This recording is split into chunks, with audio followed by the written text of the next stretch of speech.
Hello. To start the experiment, we have to get the end of the bottle covered with a thin film of soap. The reason the bubble is blown when the water bottle is plunged in hot water is because as the air molecules are exposed to the heat, they start to gain energy, which turns into speed, making them go really fast and bump into each other and into the bottle walls, expanding the air volume, and it decreases the density. And the air keeps expanding, increasing the pressure until the pressure inside the bottle is too high, and the air has nowhere to escape except going through the bubble film, blowing the bubble up. It is the same concept as when you boil water, where you leave the lid on the pot. The pressure is going to increase so much, the lid is going to blow right off.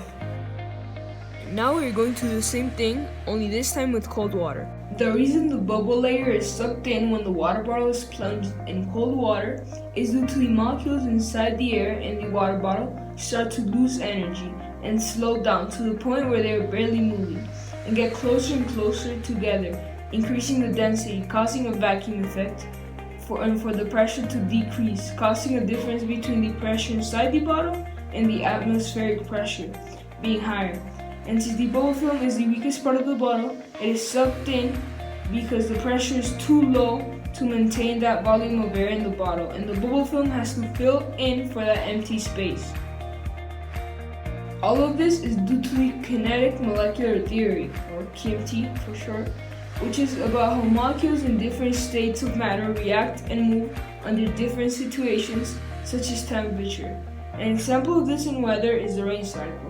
Let's say, for example, in Antarctica, as ice, a solid, is exposed to heat, the molecules are gaining more energy and moving faster, being able to move freely, turning into water, a liquid, which is then exposed to more heat, gaining even more energy, and turning into a vapor, gas.